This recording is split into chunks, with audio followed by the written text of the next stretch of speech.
दोस्तों एक दिन दोपहर के वक्त यानी कि दिनेश की साली बाथरूम में नहा रही थी। अब उसी दौरान जो दिनेश था वह खाना खाता है और चला जाता है सीधे बाथरूम में हाथ धोने के लिए। जैसे ही वह बाथरूम का दरवाजा खोलता है, अंदर देखता है कि उसकी साली नहा रही है। दोस्तों जो दिनेश था उसे पता नहीं था कि उसकी साली अंदर है। अब वह एकदम से घबरा जाता है, उसके तो पसीने पसीने छूट जाते हैं और अपनी साली से कहता है कि मुझे माफ करना, मैं नहीं जानता था कि तुम यहाँ नहा रही हो। दोस्तों अब उस वक्त जो चंचल थी, जो दिनेश की साली थी, वह कुंडी लगा लेती है दरवाजे का और जो उसका जीजा था वह बाहर हाथ धोकर चला जाता है। दोस्तों अब फटाफट चंचल नहाती है और कपड़े पहनकर बाहर निकलती है और चली जाती है अपने जीजा के पास। उसका जीजा कहता है कि चंचल, मुझे पता नहीं था कि तुम अंदर नहा रही हो। अब जो चंचल थी वह कहती है कि ठीक है जीजा, कोई बात नहीं, आप ये जानबूझकर नहीं किए, आपसे गलती हो गई है। दोस्तों अब एक दिन की बात है कि चंचल छत पे चाय पी रही थी बैठकर। अब जो उसका जीजा था वो छत पे चला जाता है और उसके साथ बैठकर वह बातचीत करने लगता है। अब बातों ही बातों में जो दिनेश था वह अपनी साली से कहता है कि साली साहिबा, जरा मेरे घर में बचकर रहिएगा, क्योंकि मेरे घर में भूत बहुत ज्यादा आते हैं और वो भी भयानक वाले भूत हैं। अगर आप देखिएगा तो फिर आपकी हालत खराब हो जाएगी। और वो जो भूत है जो कहता है उसे करना पड़ता है, अगर तुम नहीं करोगी तो फिर तुम्हारे साथ बहुत ही बुरा होगा, पूरी जिंदगी वह तुम्हें परेशान करेगा। दोस्तों और इस तरह से न जाने कई तरह की बातें करता है। दिनेश अपनी साली को बहुत ज्यादा डरा देता है। दोस्तों चंचल अपनी जीजा की बात को सुनने के बाद बहुत ही ज्यादा डर जाती है, क्योंकि वह एक नंबर की डरपोक लड़की थी, भूतों से तो बहुत ज्यादा डरा करती थी। दोस्तों अब धीरे धीरे रात का वक्त होता है, सभी लोग रात का खाना वगैरह खाते हैं और अपने अपने कमरे में सोने के लिए चले जाते हैं। दोस्तों तभी जो चंचल थी वह भी अपने कमरे में सोने के लिए जाती है और उस कमरे में वह अकेले ही सोया करती थी। अब धीरे धीरे आधी रात का वक्त गुजर जाता है। दोस्तों जो दिनेश था, जब वह देखता है उसकी बीवी गहरी नींद में सो रही है, तभी वह अपने कमरे से दबे पांव निकलता है और भूत वाला जो मास्क होता है वह उसको पहन लेता है। उसके बाद वह चुपचाप चला जाता है अपनी साली के कमरे में, जहां पर चंचल सोई रहती है, और अंदर से कुंडी लगा देता है और अपनी साली के पास जाकर के वह खड़ा हो जाता है और भूतों की आवाज में वह बातें करने लगता है। दोस्तों जब चंचल अपने सामने भयानक चेहरा देखती है तो वह एकदम से डर जाती है और उसके मुंह से आवाज भी नहीं निकल रही थी। अब जो चंचल थी, चंचल को यकीन होने लगता है कि जो उसके जीजा ने कहा था वह बिल्कुल सच है। दोस्तों अब जो वह भूत था वह कहता है कि क्या हुआ, मुझे देखकर तुम डर गई? अब मैं जैसा कहता हूँ तुम वैसा ही करती रहो, वरना मुझसे बुरा कोई नहीं होगा। अगर तुम मेरी बात को नहीं मानती हो तो तुम जिंदगी भर पछताओगी, मैं जिंदगी भर तुम्हें परेशान करता रहूंगा।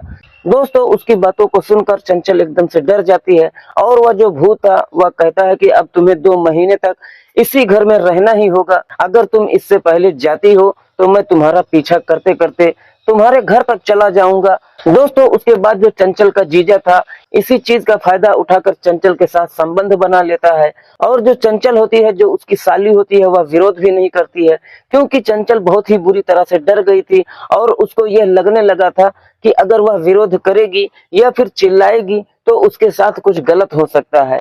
इस वजह से चंचल विरोध नहीं करती है, चुपचाप से वह अपने जीजा के साथ में संबंध बना लेती है। दोस्तों अब इसी तरह से धीरे धीरे वक्त गुजरने लगता है। दोस्तों उसके बाद क्या होता है आइए जानते हैं पूरी कहानी इस वीडियो में।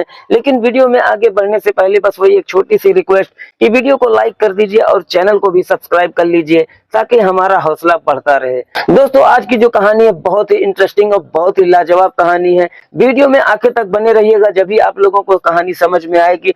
दोस्तों मैं हूं आपका दोस्त इरफान और आप देख रहे हैं इंडियन फील स्टोरी। तो ज्यादा बात ना करते हुए कहानी को शुरू करते हैं। दोस्तों एक गांव में रमेश नाम का एक व्यक्ति रहा करता था। उनके परिवार में बीवी के अलावा उनका इकलौता बेटा था जिसका नाम दिनेश था। दोस्तों जो दिनेश था वह बचपन से ही बहुत ही ज्यादा शरारती था। अक्सर अपने आस पड़ोस के बच्चों के साथ वह झगड़ा लड़ाई किया करता था और रोजाना शिकायतें लेकर आस पड़ोस के लोग उसके घर पर आ जाया करते थे, दिनेश के घर में और उसके माता पिता से शिकायतें किया करते थे। दोस्तों दिनेश से उसके माँ बाप भी बहुत ही ज्यादा परेशान हो गए थे, क्योंकि दिनेश बहुत ही ज्यादा बदमाशी किया करता था। रोज कोई ना कोई आ ही जाता था शिकायत लेकर। लेकिन दोस्तों जो दिनेश था उसे भी अच्छे से पता था कि उसके माँ बाप उसे कुछ नहीं करेंगे, क्योंकि वह एक लौता लड़का था। अपने घर में बहुत ही प्यार दुलार से पाला गया था। उसके माँ बाप जो थे बहुत ही ज्यादा प्यार करते थे। दिनेश की हर छोटी बड़ी गलतियों पर सिर्फ उसे डांट दिया करते थे, और उतना भी नहीं डांटते थे जितना डांटना चाहिए था, और कभी कभी तो दिनेश को मारते भी नहीं थे। तो दोस्तों इसी चीज का फायदा उठाकर दिनेश हमेशा ही शरारती किया करता था। दोस्तों अब इस तरह से धीरे धीरे वक्त गुजरता है। दिनेश की उम्र जो है वह 24 से 26 साल की हो जाती है और वह जवान हो जाता है। तो जो दिनेश की माँ थी एक दिन दिनेश के पापा से कहती है कि हमारा बेटा बड़ा हो गया है, अब इसकी शादी करवा देनी चाहिए। शायद अगर इसकी शादी हो जाएगी तो ये लड़का सुधर जाएगा, तो इसको जिम्मेदारी का एहसास होगा, तो इसके लिए लड़की देखिए। दोस्तों अब जो दिनेश के पापा थे उसके मामा को कॉल करते हैं और कॉल करके कहते हैं कि दिनेश के लिए कोई लड़की देखो, क्योंकि मुझे अब उसकी शादी करवानी है। दोस्तों अब जो दिनेश के मामा थे वह कहते हैं ठीक है जीजा जी, मैं दिनेश के लिए लड़की देख रहा हूँ। दोस्तों अब उसके एक हफ्ते के बाद ही जो दिनेश के मामा थे लड़की के पिता को लेकर चले जाते हैं दिनेश के घर, और ले जाकर के दिनेश के माँ बाप से मिलवाते हैं, बातचीत करते हैं। दोस्तों अब जो लड़की के पिता थे वह कहते हैं कि मेरे घर में सिर्फ 2 बेटियां हैं, मेरा कोई बेटा नहीं है। बड़ी वाली बेटी का नाम राधिका होता है और छोटी वाली बेटी का नाम चंचल है, और मेरी दोनों बेटियों की पढ़ाई कंप्लीट हो गई है। अब बस मैं बड़ी वाली बेटी के लिए लड़का देख रहा हूँ। दोस्तों अब जो वहीं पर दिनेश की माँ थी वह कहती है कि आपकी बेटी का फोटो दिखाइए। अब जो लड़की के पिता थे अपनी बड़ी वाली बेटी राधिका की फोटो दिखाते हैं, और दोस्तों वहीं पर दिनेश की माँ को लड़की पसंद आ जाती है। अब जो दिनेश की माँ थी वह बहुत ही ज्यादा खुश थी, और थोड़ी ही देर के बाद दिनेश भी आता है मार्केट से। वह भी लड़की के पिता के सामने बैठता है, बातचीत करता है। अब जो लड़की के पिता थे उनको भी लड़का पसंद आ जाता है। दोस्तों वहीं पर लगभग बात फाइनल हो जाती है। अब जो लड़की के पिता थे वह अपने घर जाते हैं। घर जाने के बाद अपनी बीवी को बताते हैं और अपनी बेटी राधिका को लड़के की फोटो दिखाते हैं। तो जो लड़की थी राधिका वह भी लड़का का फोटो देखती है, तो उसको भी लड़का पसंद आ जाता है। दोस्तों अब जो लड़की के पिता थे वह फोन करते हैं लड़के वालों को और कहते हैं कि हमें भी यह रिश्ता मंजूर है। दोस्तों उसके एक हफ्ते के बाद दोनों परिवार एक साथ बैठकर बातचीत करते हैं और वहीं पर शादी की तारीख रख दी जाती है, लगभग 5 महीने के बाद की। दोस्तों अब वहीं से दोनों परिवार वाले शादियों की तैयारी में लग जाते हैं और धीरे धीरे करके शादी वाला दिन भी आ जाता है। दोस्तों अब जो दिनेश था वह धूमधाम से बारात लेकर जाता है राधिका के घर में, और वहां पर रीति रिवाज के साथ दोनों की शादी होती है। अब जो दिनेश था अपनी दुल्हन को विदा करके अपने घर ले आता है। सुबह सुबह का वक्त होता है। पूरे गांव मोहल्ले के लोग दिनेश के घर में भीड़ लगाए थे दुल्हन को देखने के लिए। अब जैसे ही गाड़ी रुकती है दिनेश की माँ अपनी बहू को लेकर अंदर कमरे में चली जाती है। सभी मोहल्ले की औरतें कमरे में चली जाती हैं और सभी औरतें दुल्हन का चेहरा देखती हैं। दोस्तों दुल्हन इतनी खूबसूरत थी कि सभी लोग तारीफ करने लगते हैं, और बाहर आने के बाद औरतें दिनेश से कहती हैं कि दिनेश बहुत खुश नसीब हो, तुम्हें बहुत ही अच्छी सुंदर और सुशील दुल्हन मिली है। दोस्तों सभी की तारीफ सुनकर दिनेश बहुत ही ज्यादा खुश होता है। दोस्तों अब इसी तरह से धीरे धीरे वक्त गुजरने लगता है। दिनेश जो है वह राधिका को पाकर बहुत ही ज्यादा खुश था, क्योंकि राधिका बहुत अच्छी लड़की थी।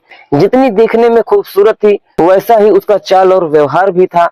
अपने सास ससुर की वह खूब सेवा करती थी और पूरे घर का काम काज वह खुद कर लिया करती थी। दोस्तों इस तरह से लगभग 3 से 4 साल का वक्त गुजर जाता है।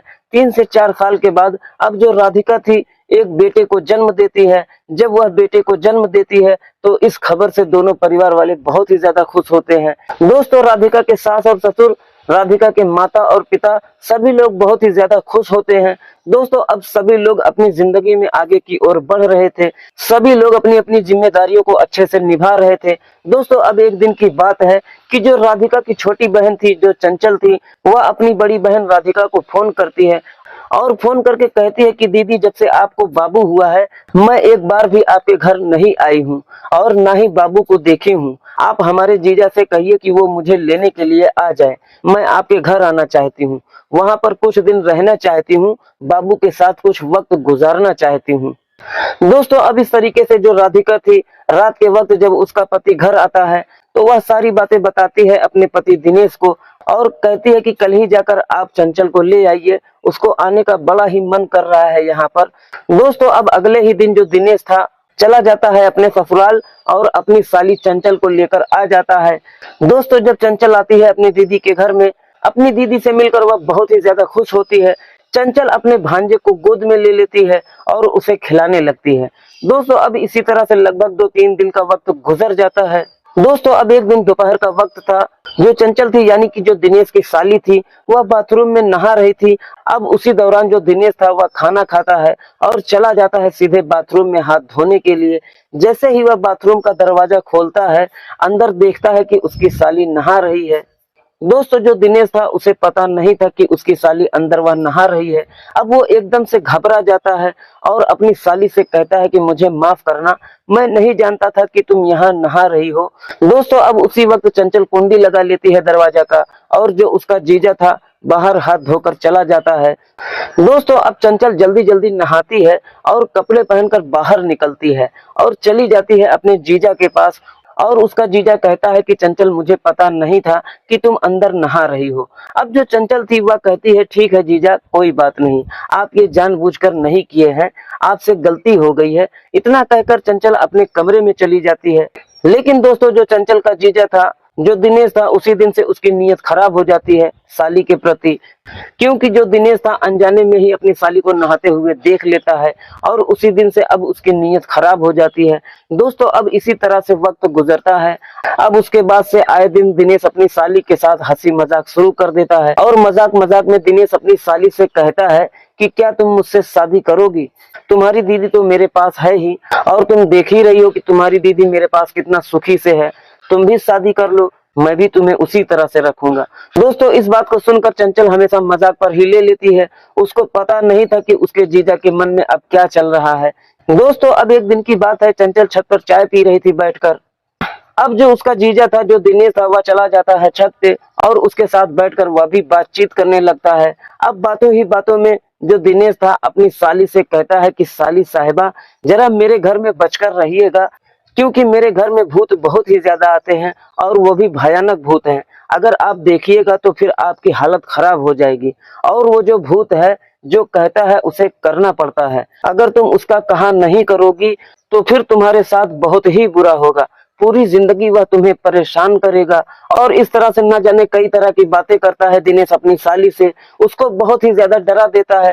दोस्तों जीजा की बात को सुनने के बाद चंचल भी बहुत ही ज्यादा डर जाती है, क्योंकि वह एक नंबर की डरपोक लड़की थी, भूतों से तो बहुत ही ज्यादा डरा करती थी। दोस्तों जो चंचल थी, जो दिनेश की साली थी, वह भूतों की कहानी सुनकर ही डर जाया करती थी और कभी कभी वह भूत वाली मूवी को देखती थी तो अकेले नहीं सोया करती थी। दोस्तों अब उस दिन तो जीजा की बातों को सुन लेती है।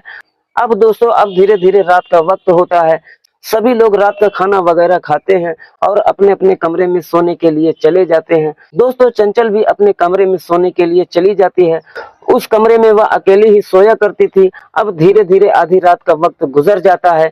दोस्तों जो दिनेश था जब देखता है कि उसकी बीवी गहरी नींद में सो रही है, वह अपने कमरे से दबे पांव बाहर निकलता है और भूत वाला वह मास्क पहन लेता है और उसके बाद वह चुपचाप चला जाता है अपनी साली के कमरे में और अंदर से कुंडी लगा देता है। अब अपनी साली के पास जाकर वह खड़ा हो जाता है और भूतों की आवाज में वह बातें करने लगता है। दोस्तों जब चंचल अपने सामने भयानक चेहरा देखती है तो एकदम से डर जाती है, उसके मुंह से आवाज भी नहीं निकल पा रही थी। दोस्तों अब चंचल को यकीन होने लगता है कि जो उसके जीजा ने कहा था वह बिल्कुल सच है।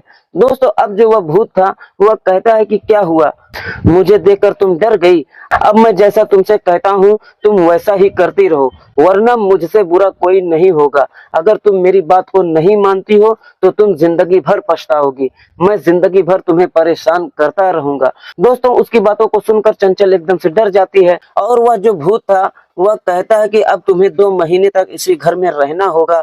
अगर तुम इससे पहले जाती हो तो मैं तुम्हारा पीछा करते करते तुम्हारे घर तक चला जाऊंगा। दोस्तों उसके बाद जो चंचल का जीजा था इसी चीज का फायदा उठाकर चंचल के साथ में संबंध बना लेता है और चंचल विरोध भी नहीं कर पाती है, क्योंकि चंचल बुरी तरह से डर गई थी। अब उसको यह लगने लगा था कि अगर वह विरोध करेगी या फिर चिल्लाएगी तो उसके साथ कुछ गलत हो सकता है। इस वजह से चंचल विरोध नहीं करती है। दोस्तों अब इसी तरह से धीरे धीरे वक्त गुजरने लगता है। अब आए दिन चंचल का जीजा भूत बनकर जाता है और उसके साथ में संबंध बनाता है, अपनी हवस को पूरा करता है। दोस्तों इसी तरह से लगभग 2 महीने तक चंचल अपने बहन के घर पर ही रहती है। अब 2 महीने के बाद जो चंचल थी वह अपने घर चली जाती है। अब घर जाकर वह फिर नॉर्मल तरीके से अपनी जिंदगी में जीने लगती है। लेकिन दोस्तों एक दिन अचानक से चंचल की तबीयत बहुत ही ज्यादा खराब हो जाती है, उसे उल्टियां होने लगती है। दोस्तों जो चंचल थी वह हॉस्पिटल जाती है और हॉस्पिटल जाकर जब वह चेकअप करवाती है तो पता चलता है कि वह मां बनने वाली है। दोस्तों अब उस बात को सुनकर चंचल के पैरों तले जमीन खिसक जाती है। वह किसी से इस बात को कह नहीं सकती थी, क्योंकि कैसे कहती, अगर उसके माँ बाप से कहती तो उसके माँ बाप तो उसको मार मार कर बुरा हाल कर देते। दोस्तों चंचल बहुत ही ज्यादा परेशान हो जाती है। अब एक दिन का वक्त था कि जो चंचल का जीजा था, जो दिनेश था, वह उसे फोन करता है, क्योंकि वह मजाकिया मूड में था और वह हंस हंस कर बातें कर रहा था। अब जो दिनेश था वह कहता है कि क्या बात है साली साहिबा, आपकी तबीयत तो ठीक है। अब जो चंचल थी वह कहती है कि हाँ मेरी तबीयत ठीक है, मुझे क्या हुआ है, आप बताइए आप कैसे हैं। दोस्तों जो चंचल का जीजा था वह कहता है कि हाँ मैंने सुना है आपके कमरे में भूत आया करते थे जब आप मेरे घर में आई थी, तो बताइए आपके साथ भूत ने क्या क्या किया। दोस्तों चंचल का जो जीजा था दिनेश जिस तरह से बातें कर रहा था, चंचल को समझ में आ जाता है कि वह कोई भूत नहीं था बल्कि मेरा जीजा ही था। दोस्तों उसके बाद चंचल कहती है कि जी हाँ जीजा, आपने सही कहा है, वह भूत मेरे कमरे में आया भी करता था और मेरे साथ संबंध भी बनाया करता था और मेरे पेट में अब उसी का बच्चा पल रहा है। दोस्तों जब दिनेश यह बात सुनता है तो वह बुरी तरह से घबरा जाता है। उसके बाद वह सीरियस मूड में बातें करने लगता है। लेकिन दोस्तों जो चंचल थी, जो दिनेश की साली थी, उसे तो पूरा माजरा समझ में आ गया था। अब चंचल उसी वक्त जाती है नजदीकी थाने में। नजदीकी थाने में जाकर अपने जीजा के खिलाफ FIR दर्ज करवाती है और वह सीधे अपने घर चली जाती है। दोस्तों उसके अगले ही दिन जो पुलिस वाले थे अपनी टीम के साथ चले जाते हैं राधिका के घर, यानी कि चंचल के जीजा के घर जाते हैं और उसके जीजा को गिरफ्तार करके थाने लेकर आ जाते हैं। लेकिन दोस्तों अब जो उसके घर वाले थे, जो दिनेश के माँ बाप और उसकी बीवी थी, वह भी परेशान हो जाती है कि आखिर क्या बात है, हमारा पति क्या जुर्म किया है, ये जो पुलिस वाले उनको थाने लेकर चले गए हैं। अब उसके पीछे पीछे पूरे परिवार वाले चले जाते हैं थाने में। जब थाने जाते हैं तब जाके राधिका को पता चलता है कि उसकी ही बहन ने FIR दर्ज करवाई है इनके खिलाफ। दोस्तों अब जो राधिका थी वहीं पर पुलिस वाले से कहती है कि साहब ये सरासर झूठ है, मेरे पति अपनी साली के साथ ऐसा कभी नहीं कर सकते। मेरे जो पति हैं अपनी साली की खूब इज्जत किया करते थे, आखिर वह ऐसा कैसे कर सकते हैं। दोस्तों अब उसी वक्त पुलिस वाले चंचल को फोन करते हैं और थाने बुलाते हैं। थाने बुलाने के बाद सबके सामने पुलिस वाले चंचल से उसका बयान लेते हैं। दोस्तों सबके सामने चंचल यही कहती है कि मेरे पेट में जो बच्चा पल रहा है वह मेरे जीजा का ही है, जिसका नाम दिनेश है। दोस्तों अपनी बहन के मुंह से जब राधिका ये बात सुनती है तो वह बहुत ही ज्यादा गुस्सा होती है और गुस्से मिजाज में पुलिस वाले से कहती है कि सर जो भी बात मेरी बहन कह रही है वह सरासर झूठ है। मुझे लगता है कि इसके पेट में इसके प्रेमी का बच्चा है, ये मेरे पति का बच्चा बिल्कुल नहीं हो सकता। दोस्तों अब जो पुलिस वाले थे वहां पर किसी की बातों को नहीं सुनते हैं। पुलिस वाले दिनेश के खिलाफ चार्जशीट तैयार करते हैं और फिर 2 दिन के लिए दिनेश को कोर्ट में पेश किया जाता है। साथ ही साथ वहां पर चंचल और दिनेश के परिवार वालों को भी बुलाया जाता है। दोस्तों अब जब वहां पर चंचल जाती है तो जज साहब के सामने वह अपना बयान देती है। अब सभी की बातों को सुनने के बाद जज साहब फैसला करते हैं कि इस लड़की के पेट में पल रहा बच्चा जब तक इस दुनिया में नहीं आ जाता है, हम ये फैसला नहीं कर सकते हैं कि चंचल के पेट में किसका बच्चा है। तब तक के लिए आप लोगों को इंतजार करना होगा। दोस्तों अब उसके बाद सभी लोग अपने अपने घर चले जाते हैं। इसी तरह से धीरे धीरे वक्त गुजरता है और 9 महीने का वक्त बीत जाता है। दोस्तों 9 महीने के बाद अब जो चंचल थी वह एक बच्चे को जन्म देती है। जब वह बच्चा इस दुनिया में आ जाता है तो उसके ठीक 20 दिन के बाद फिर से सभी को कोर्ट में बुलाया जाता है। सभी लोग कोर्ट में जाते हैं। उसके बाद जज साहब आदेश देते हैं कि इस बच्चे का DNA टेस्ट करवाया जाए। दोस्तों उसके बाद उस बच्चे का DNA टेस्ट करवाया जाता है और उसका जो रिपोर्ट था लगभग 15 दिन के अंदर आ जाता है। दोस्तों अब 15 दिनों के बाद फिर से सभी को कोर्ट में बुलाया जाता है जब उस डीएनए टेस्ट का रिपोर्ट जज साहब देखते हैं तो उससे साफ पता चल जाता है कि जो चंचल का बच्चा है उसका पिता कोई और नहीं बल्कि उसका जीजा दिनेश ही है। दोस्तों उसके बाद जो चंचल की बहन थी, जो राधिका थी, वह अपना सर शर्म से नीचे झुका लेती है और अपनी बहन से नजरें तक नहीं मिला पाती है, क्योंकि सरासर गलती उसके पति की ही थी। दोस्तों उसके बाद जो जज साहब थे चंचल से पूछते हैं कि चंचल तुम अब बताओ, तुम्हारे जीजा को तुम क्या कहना चाहती हो? क्या उसे सजा होना चाहिए या फिर तुम उसके साथ रहना चाहती हो? तुम्हारे बच्चे को उसका नाम मिलना चाहिए या नहीं? दोस्तों अब जो चंचल थी वह कहती है कि जज साहब मैं नहीं चाहती कि दिनेश को सजा हो, मैं उनके साथ में शादी रचाना चाहती हूँ और उन्हीं के साथ आगे की जिंदगी गुजारना चाहती हूँ। दोस्तों चंचल की बात को सुनने के बाद अब जज साहब फैसला सुनाते हैं और कहते हैं कि जो दिनेश है उसको अपनी साली चंचल से शादी करना होगा और दोनों बीवियों को साथ लेकर रहना होगा। दोस्तों अब जो जज साहब का फैसला था सभी लोग सुन लेते हैं। उसके 2-3 दिन के बाद ही दिनेश मंदिर में जाकर चंचल से शादी करता है। शादी करने के बाद अब अपनी दोनों बीवियों को लेकर वो दोनों बहनें अपने साथ में अपने घर चली जाती हैं और अच्छे से रहने लगती हैं। इस बात से राधिका को भी कोई ऐतराज नहीं होता है, क्योंकि गलती तो उसके पति की ही थी। दोस्तों अब इसी तरह से धीरे धीरे वक्त गुजरने लगता है। राधिका और चंचल एक ही पति के साथ हंसी खुशी जिंदगी बिताने लगती हैं, अपनी जिंदगी को गुजर बसर करने लगती हैं। उधर जो राधिका की मायके की प्रॉपर्टी जितनी भी थी वह दिनेश के ही नाम हो जाती है, क्योंकि राधिका और चंचल का कोई भाई भी नहीं था। दोस्तों इस तरह से दिनेश अपनी जिंदगी में अपनी दोनों बीवियों के साथ अच्छे से रहने लगता है। लेकिन दोस्तों जो उधर दिनेश के माता पिता थे वह अपने बेटे की करतूत से बहुत ही ज्यादा गुस्सा थे। वह लोग यही सोच में पड़ जाते हैं कि यह लड़का जो बचपन में हरकतें किया करता था, जवान होने के बाद भी इसकी हरकतें नहीं बदलती हैं। तो दोस्तों ये रही कहानी, आप लोगों को कैसी लगी? दोस्तों ये एक काल्पनिक कहानी है। इस कहानी को सुनाने का मकसद किसी की भी भावनाओं को ठेस पहुंचाना नहीं है, बल्कि मेरा मकसद सिर्फ आप लोगों को मनोरंजन करना है। तो दोस्तों ये रही कहानी, आप लोगों को कैसी लगी कमेंट बॉक्स में अपनी राय जरूर दीजिएगा। मिलते हैं किसी और वीडियो में किसी नई कहानी के साथ। जब तक के लिए आप अपने और अपने परिवार का ख्याल रखिए। जय हिंद, जय भारत।